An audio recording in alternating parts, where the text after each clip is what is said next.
Hello Commanders and welcome back to this video. Today I want to talk about some essential basics that I had to learn over the first few weeks of the game, and I really wish I would have known these earlier because they help so much in the game. Um, we will start with docking. So as soon as you get to with your base into zone 4, let's quickly go there. Constructions, and here we do have the different zones. In zone 4 you can start researching or building the outpost command center. And as soon as you get this, you're allowed to start building outposts that can dock up to level 4 docking points. There are also, where is this? Here the docking command center later in 8, which then will allow you to dock up to level 6. But that's just some details. It doesn't really matter early in the game because there should be nothing level 6 or above level 4 around you because you can't use it anyhow. I will start with a really nice spot I found. Unfortunately, I don't use it. Um, so if you find a spot with a lot of resources around like this one and you want to settle down there, but there's no other thing where you could like dock your base, what you can do is when you click on an asteroid, you can click dock. And every time you can dock to something, so first here you see the level, so this is level 4, this means you can dock to this as soon as you get your level 4 outpost construction or research done. And then you see this link icon, and when you click there, you see what you get from docking there. So in this case, you do get 900 crystal every hour. It's important to note that if you dock to resources, you cannot mine them anymore. And especially when you get to the place or to the time when you can build mining outposts, you want to also keep in mind that if you have your base docked to any of these resources, that means you have the spotlight locked and cannot build a mining outpost there. So perfect is like to use one resource that is a little bit outside, that later you still can put your mining outposts there and have the square available to get all these resources. Um, Important to note is some docking points require your base to dock. As you see here, this is a base docking effect. Other docking points, let's see. We need one that is not yet occupied, which is always a little bit of a challenge. But in special, it could work. Um, Here, we have one. Especially the U coins, you will see that they have an outpost docking effect. So that means you can build an outpost there, and then you do get, in this case, 600 E-coins per hour extra. There are a lot of effects, especially if you look around. Let's go to the higher cities. The lower cities are already all occupied. Um, Especially if you look around cities, you always find these symbols, and when you click on them, you will see it's a base docking effect or if it's an outpost docking effect. And some of the cities, like here, also have these. Already someone connected. Have these outside their city territory. That means you can already um, take these while you don't own the city. You can see this here if I scroll out a little bit more. Um, ah, yeah, now it doesn't want to work. Here are two of these, how do we call them? In this case, it's the dust collector. And the city is not owned by these, but people already built their outposts there to get the bonus. And this works. Just make sure that you check if the bonus you want to get is an outpost bonus or if it is a base bonus, else you won't get it. Okay, so another very important thing is as soon as you get a little bit deeper into the game, you will find out that your fleet has a limit of command points you can take with you. Um, if we want to add a ship here, we do have 298 command points, and if I try to add anything, we can see it's all not allowed to be added because I'm already at the max of my command points. And when you get there, there's a pretty easy way. You just send out your fleet wherever you want to go. If you send it with transfer, it will not attack anything on the way, so keep that in mind. And you send out your fleet. And if you then click on your fleet, you have two options. You can request reinforcements from your allies, or you can send reinforcements by yourself. You are limited with a number of reinforcements. Basic reinforcements are 5. There are some bases, as we just talked about the docking bonus. I can show this here to you. I do have a docking bonus that increases the maximum number of reinforcements by 4. So that's the reason why you will see that I'm allowed to send 9 reinforcements. So if I want to send reinforcements, I can just make a rapid formation. And now that's the very interesting part. The reinforcement does not count the comments, the military points. It only counts the number of ships. So you can send the 9 highest command point ships you have. Like here, I do have 3 carriers. That's already 120 command points. And I do add an additional 6 torpedo Callisto ships, which are 20. So that's another 120, meaning I do send 240, as you can see here, 240 command points to it, and that is fine. So when you do this, always use your low command point ships in the original fleet and then reinforce with your high command point ships to get the max out from your potential. And as you see, I do have them now all inside the fleet. They will stay there till I either send them back home with a retreat function, or till I retreat the whole fleet, or they get killed.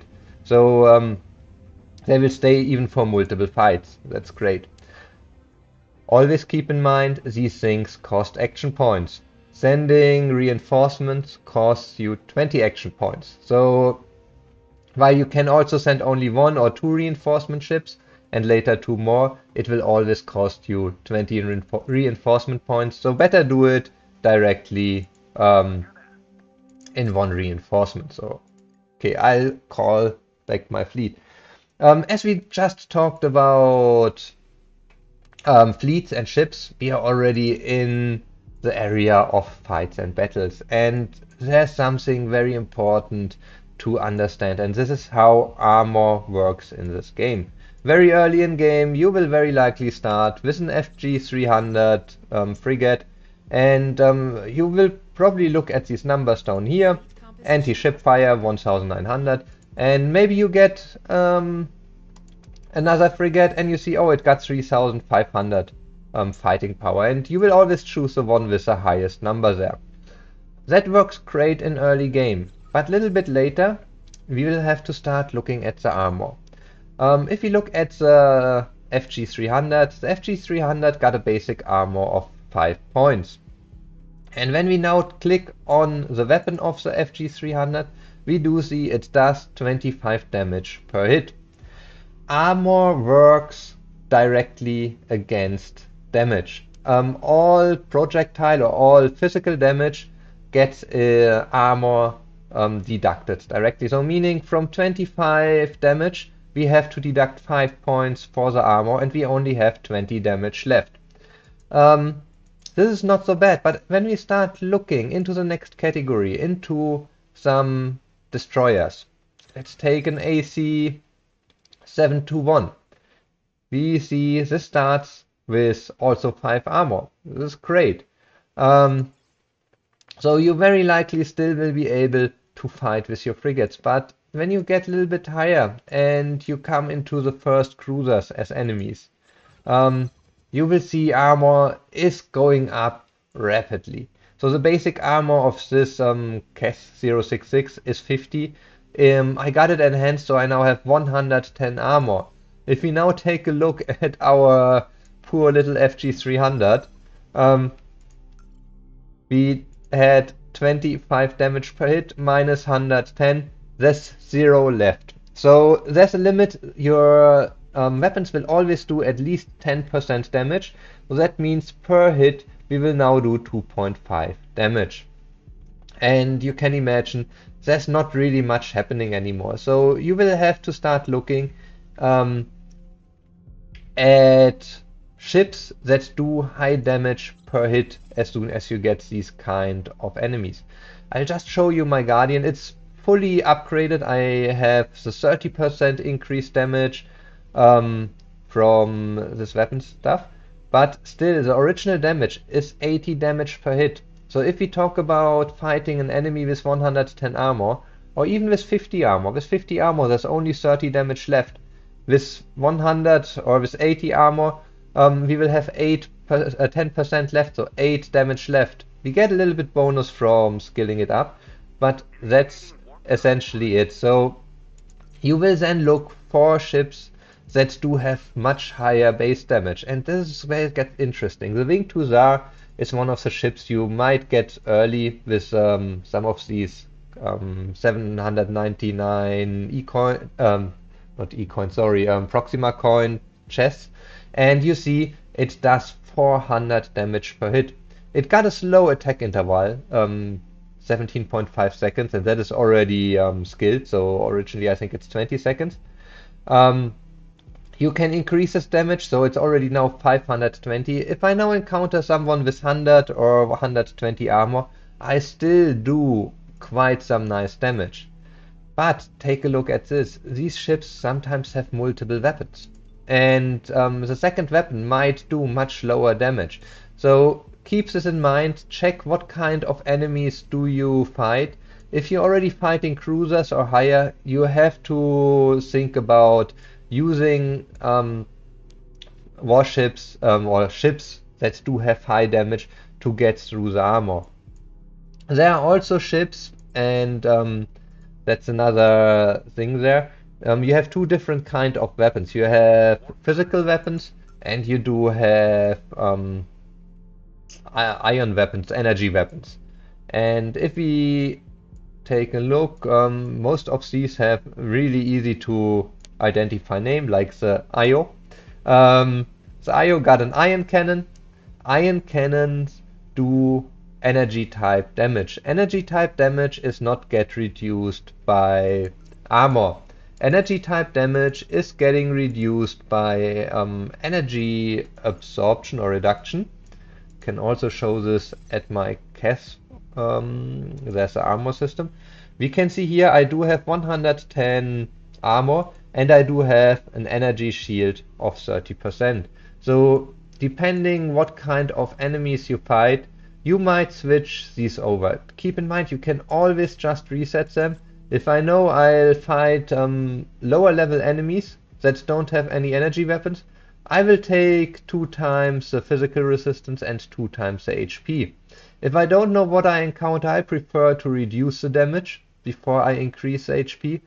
If I know I have mainly enemies with energy weapons, I will use the energy reduction and then the HP. So if you know what kind of enemy you're fighting, you can specialize these. Keep in mind, as said, you can always reset these for free.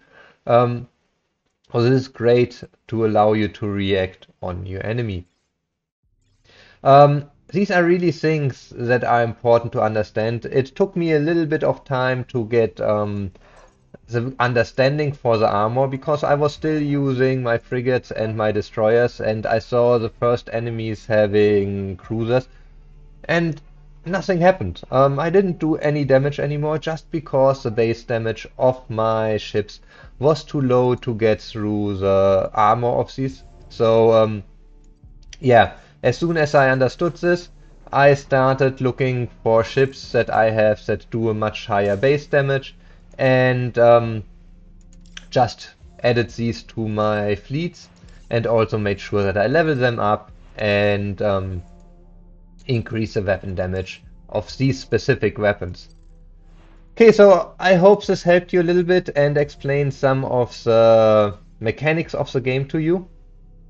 If it does, please give the video a thumbs up. If you have other questions, please let me know in the comments. If you have some specific questions, I might already answer them in the comments. If it's a little bit more complicated, I will just make a video to explain it, and I'm happy to do this. So just let me know, give me some feedback, and then I see you all on the next video again.